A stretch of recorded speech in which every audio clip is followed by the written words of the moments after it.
Is it? Yes! All right. Well, no nap for me.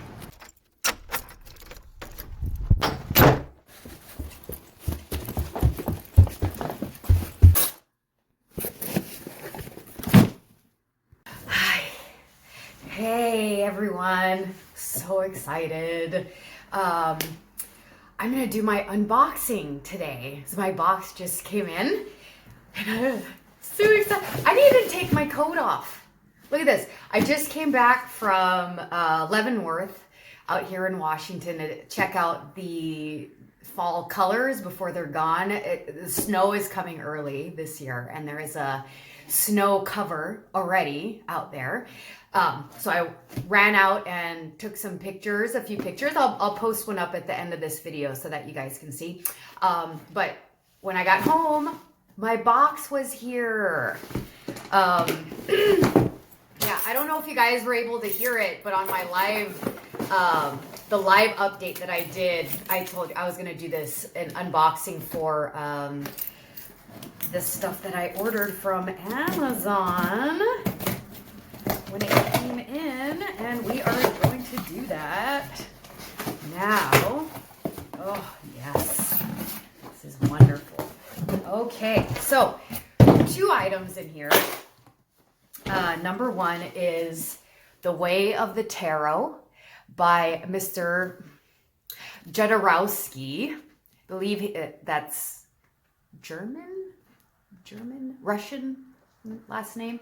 He's a very famous director, legendary El Topo and the Holy Mountain filmmaker. He also is a psychotherapist and author of many books on tarot and spiritualism, including Psycho Magic, which I think he just turned into a movie or is turning into a movie.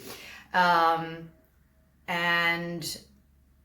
what is really important is he actually was one of the key reasons that the original, I forget what they call it, the Nomadic Cathedral, Major Arcana, and Costa Marseille Tarot. Yes, reconstructed that from the old one and made it a little bit more contemporary so that it's more understandable. And this is comprehensive, guys. There is a lot in here, and it breaks down everything, symbols, and all of that. Dealing with the Marseille Tarot, which is even more original than the Rider-Waite, which is what I have and what I work on. The images depict into that, and they believe they were revising it. So he's did the old, he got the old original back on. And I think that's great that the Hermit, I forget what, he speaks Spanish, and the Marseille Tarot is, the original is written in Spanish. I forget what the Hermit is in Spanish, but that's a depiction of him, right? In recluse, trying to find enlightenment in his dark, reclusive area. Okay, so that's item number 1. I'm so excited to start working on that. And beautiful colors. The inside is black and white. Let's see. But lots of, good, lots of good margin space to make notes. And I'm looking forward to marking that up. Okay, my objective here is to make this video under 20 minutes. So I want to get into it. My other item here is the Anna K Tarot, which I'm very excited about unboxing today and showing to you guys. I have my pre-existing Rider-Waite Tarot that I'm going to take, and we're going to do a side-by-side comparison of the Anna K Tarot. The reason being, and you'll see once I open this and start showing you the images, I've always found the Rider-Waite Tarot to be, although the symbolism is great and the interactions between the cards are great, there's kind of it's very, I want to say kind of Anglo-Saxon angled, where the depictions of things like it comes from a more mind forward, achievement forward way of looking at success. I think it was more derived to be more like a playing card, something that you would use to tell fortunes and eventually make money off of, this type of thing. Something that they could depict, and creating it in a way that those who have money, those who have stature, are seen in a better light, are put into better frames, and are just given adornments and things like that. So I like to use this deck for a certain understanding of humanity. But what I really like about the Anna K Tarot is that it is all about expression, and it's about human interaction together, which to me is more of the, I would say, maybe looking at society in that time. I'm trying to think in her mind frame of, in that time period, what it would have been to look at it from maybe a more a less fortunate standing, maybe from being a peasant or someone who is mixed more within the people, which I think gives a much more interesting perspective. The lower classes were more about life and creating life. They were faced with death and hardship and all of these things to contend with on any given time. They weren't looking to make strategies against their enemies, maybe in warfare and in these knightly times that are depicted here. It was more about the interaction with each other, which goes on and on and on. It's not about a standard objective. You get there, you marry into that family, you take over that kingdom, those types of things. So we're gonna get into this. So I want to do a side-by-side comparison of this. I don't even have scissors. Look at that, I'm using my keys to open this. I'm just so excited. Okay, so I'll do a little bit about the packaging as well, since we're here and it's brand new. So it is kind of a lighter package, just kind of gets it into your hands, which I appreciate. Thank you for Llewellyn Publishing and Amazon for making this so accessible. And you can already see, look at the color. This is the Fool card. Look at that color on there. It's just so joyous and wonderful. Okay, and in this packaging is, okay, put that on the side. Pretty comprehensive book that comes with the Anna K Tarot Handbook. And you can see again, black and white with lots of nice areas to make notes in it. And really comprehensive breakdowns of every single card in here. So you can see this is the beautiful Queen of Swords there. Yeah. And then I believe there's some note-taking areas in it somewhere. Yeah. Yeah. There are some lined pages to further your tarot studies and note-taking. Because some of us are like that. We're very left brain, like to take notes, like we're still in school. Okay, so we're going to start with a breakdown of this. And just looking at it already, the white borders are not this white outside here is not going to be kosher with me because it's going to get dirty right away. So I'll probably blacken that in, which I can't do for the regular Rider-Waite because the whole border is white. But as you can see, there's a really nice black border on hers that just make all the colors pop up. On the back, it looks like there's a depiction of maybe the tree of life there in 4 different directions, of course, because we're witchy like that, right? And then there's some really pretty little speckled stardust, looks like. Really pretty. They're quite glossy. Yep. Nice. I like them. Okay, so we're going to start off with our Fool card. Okay. Let's see, that is your traditional Rider-Waite Fool card. And you can see he's considerably older in this one. The Fool is very definitely a youth depiction in this one. And he's just so joyous and definitely moving. There's definite movement in this one, which I like. Because to me, the Fool, that is flighty, on the move, maybe doesn't quite have the sophistication to make good decisions yet. We are definitely missing our little doggy companion. But I like him.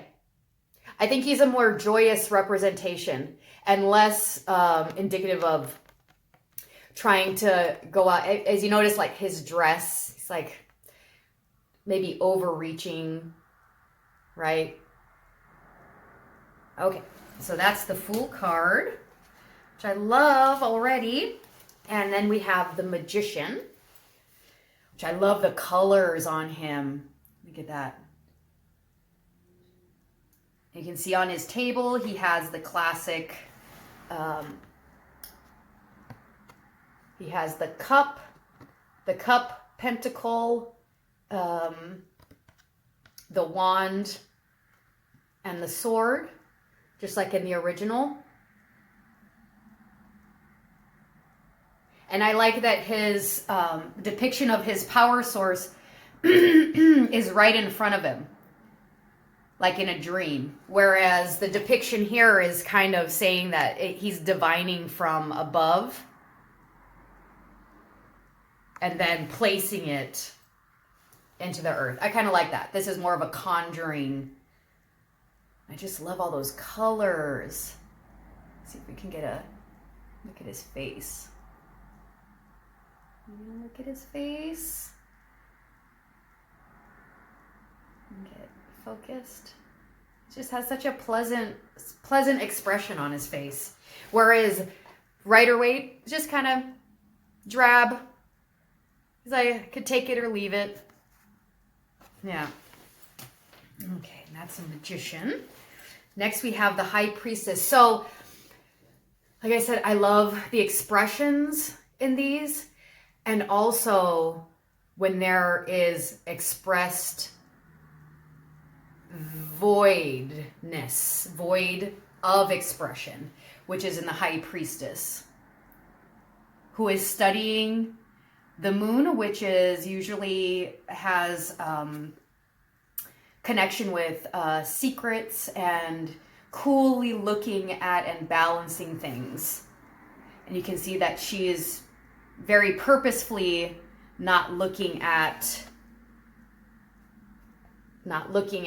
us, whereas this Rider-Waite Priestess is very definitely looking straight onto us and has the columns. And I just like that there's more of a natural scene there where she's sitting in a tree, reposed with this beautiful water below her, which depicts intuitiveness. Just gorgeous.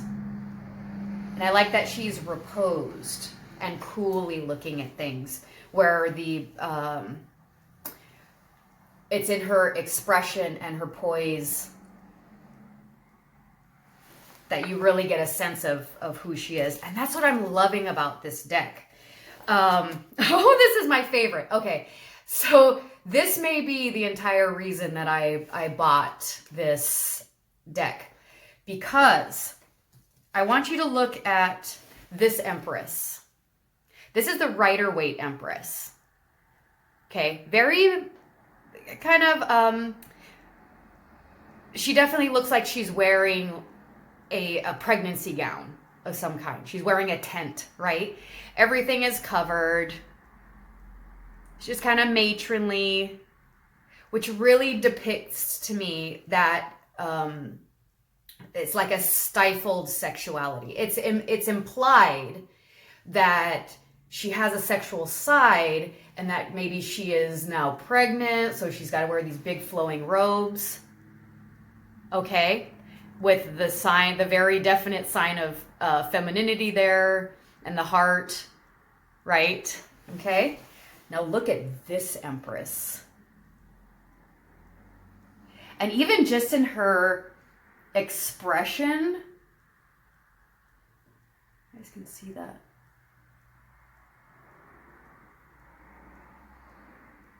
I mean, that is a come hither look. She likes to get down. And I like that they have surrounded her with just kind of haphazardly the spoils of a common life. Food and just got a little animal of some kind, right? Sitting right under her there. But she's just great. She's so expressive. Whereas this Empress, this may be someone who has what they need, but she's not enjoying it necessarily. She's definitely enjoying it. Hey, baby.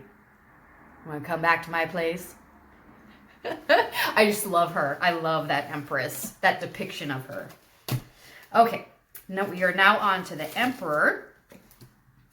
The Emperor, you kind of get the same vibe from him. I just like the color scheme here. Yeah. The Emperor is also, I like that he's a little bit less confident in this one and maybe a little tired and holding on to his sword there. That's really cool. Okay, we have the Hierophant, which is expressed as the high priest that goes along with the Priestess, which is a coupling with the male version of the Priestess. And it was typically the Hierophant in the other. And I like that he's a little bit more exotic looking in this one. Has robes that may be indicative of maybe like a Muslim or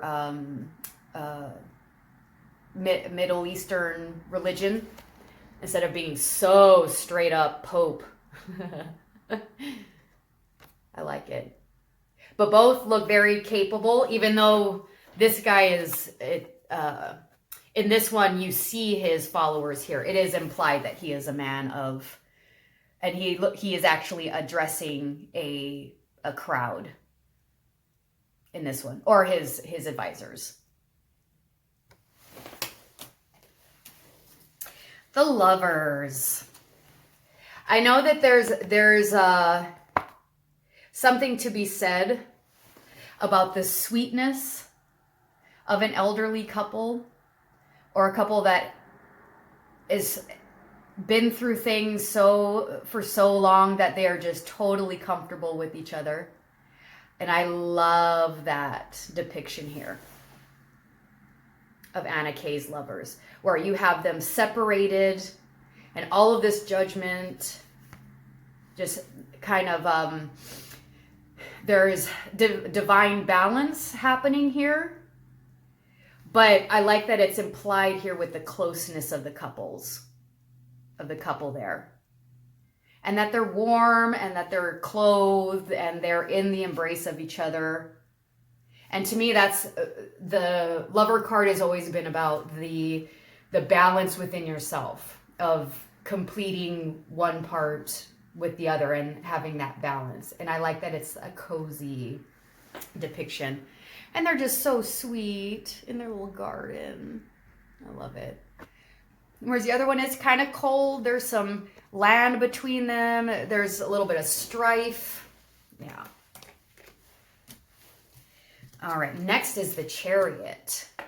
And I love that that is just a wash in golds and yellow. And that he's driving them towards a direction. Whereas the other one, they're just kind of sitting in repose, and they definitely look like they're going to be taking off in opposite directions, and he's going to have a hard time navigating that chariot initially. He is driving them towards the sun and achieving. And that's what I like to pull when I pull the Chariot. I like to think that I'm achieving. Next is the Justice card. Justice. All right, is this numbered the same? No, they're numbered different in here. Okay, so in this, they're depicting the 8 as Justice. And in the Rider-Waite, it's 11. So like little scales there, balanced scales. The coloring is very nice. On that, I like the tiles on the bottom there. Justice. Very cool. Okay, and then next is the Hermit, which is both 9. And again, we have really nice color there. And he's looking off into the distance. He's not using his lamp as the guide right in front of him, which is great. Because I envision the Hermit, or at least the Hermit stance within ourselves will find a driving force outward, which is like his dreamy look outward, and then having the light behind him shining outward with his star there. This one is captured in here and then using that as a guide, which is very different feel to it that way. And I love that you get to see more of his landscape in that one, because that's what the Hermit is doing. There's a lot going on when you're in that state. It's not so stark like it is for our Rider-Waite Hermit. This has been great so far. Okay, next is the Wheel of Fortune, which is depicted as 10. 10 on both of these. Yeah, I got the other one going. Which is nice. I like that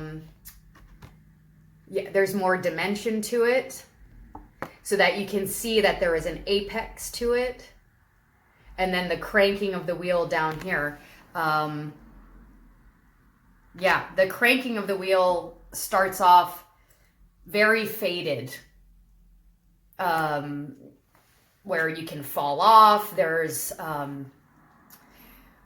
when you're coming to the wheel, who knows if you're going to have the strength to really crank it far enough to get you up to the top. But in using the best that we can with our, as we go along in life and we learn the skills we need to, we will come up to the top and send off the best versions of ourselves as possible, which is supposed to be depicted here in the balance here of the wheel, but you don't get that three-dimensional sense of height on it. It's just kind of implied, the devil's on the bottom, angels on top, or the pharaoh stands on top. It's a great depiction.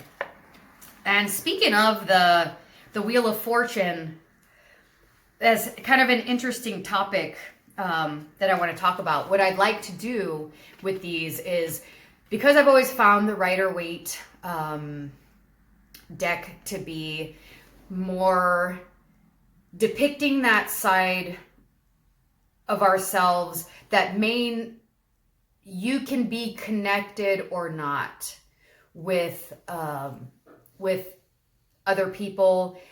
It's very easy to fall into the Rider-Waite and just see it as it is and try and use it to decide ways to go, start coming to people who do the tarot to see how you should influence things, where I really think that the tarot should be used for storytelling. Specifically the storytelling of our connection with each other and with nature. So what I'd like to do is I'll be doing split tarot readings where we create story, and then we'll also use the Rider-Waite for perspective of maybe a more disconnected side of ourselves and side of society. What I like to call the more parasitic side of society.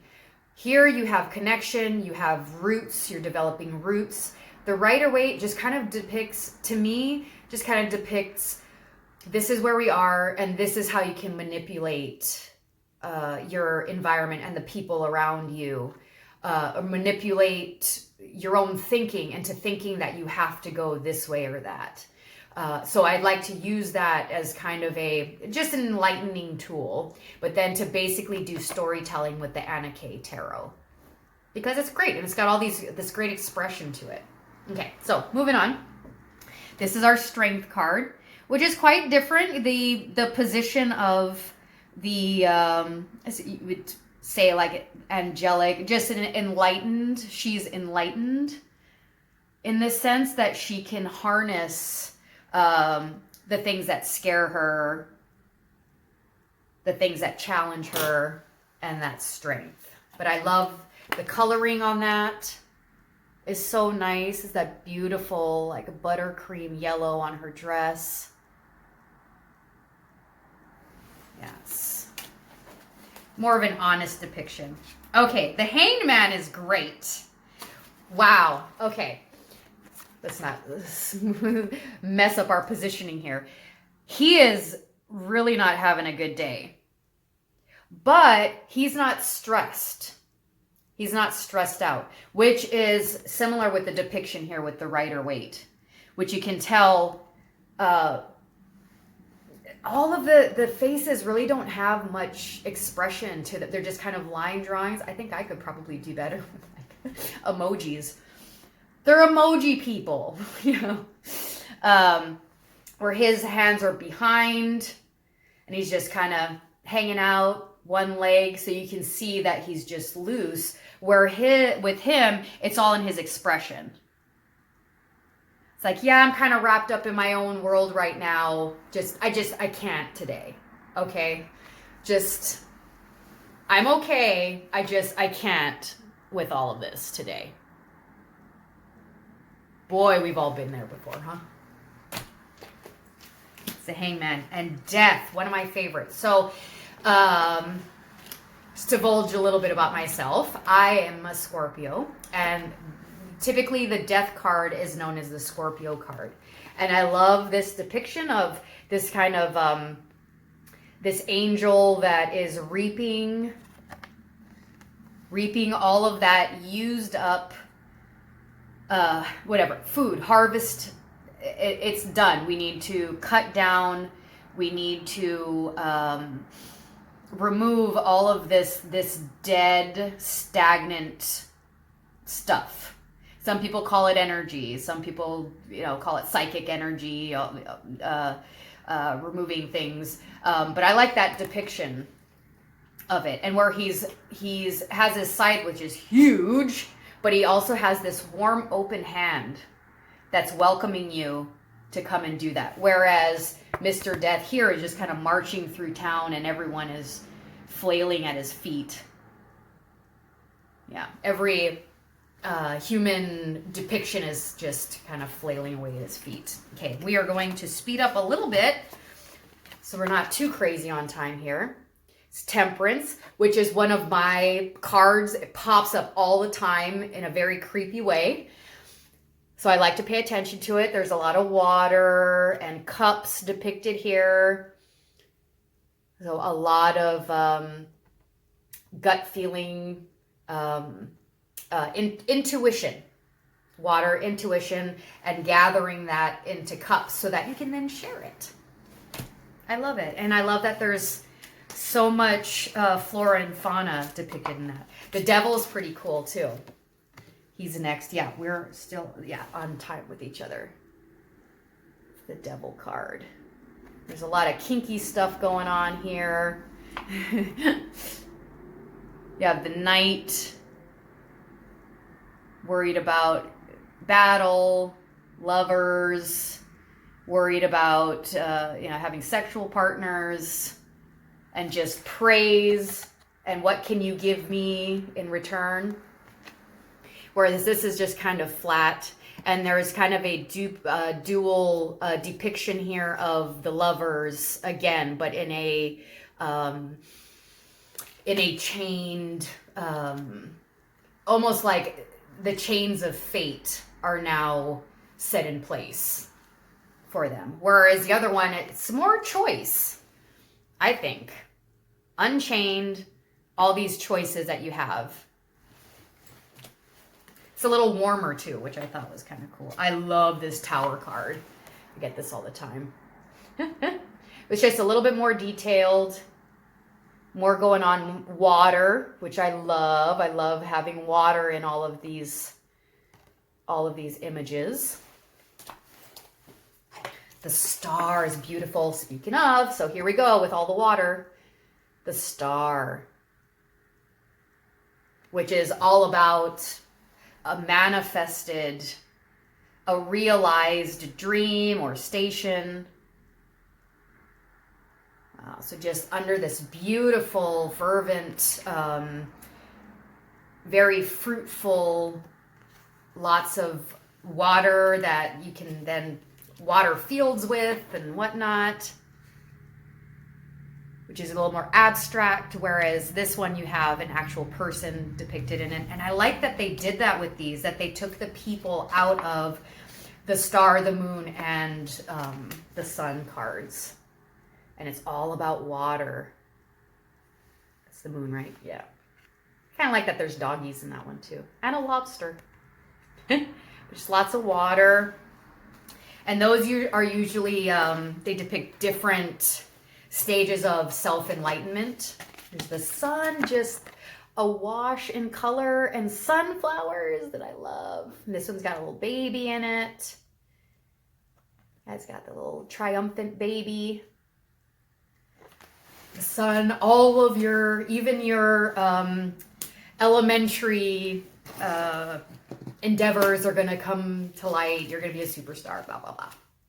Here's the Judgement card, which I like a little bit better. It's a little bit more epic looking, where this is just resurrection from graves. This has them coming from a deep, dark place, inner sanctum of a cave, out to an angel for guidance, which I think is great that there's a guidance. It's not just this come up from the dead. And the World card, which is unbelievably beautiful and has the different phases of the moon depicted in it, which is great. That there is a balance of sky and earth. And really the world is a depiction of a complete cycle, complete circle completion. Love it. Okay, then we're going to go quickly through the ace cards. So we have the ace of, I don't want this to go too long. And we can go into the lower archaical cards at some other time. So this is the ace of rods. Rods in here, wands in Rider-Waite. Which is, it's all of the ace cards are actually girls, depict girls. I think it's just great. Yeah. The Ace of Cups. Beautiful.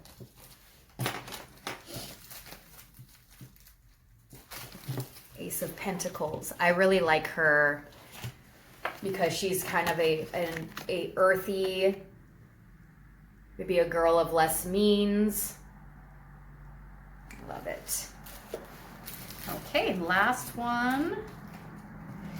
Ace of Swords. She's just gorgeous. There we go.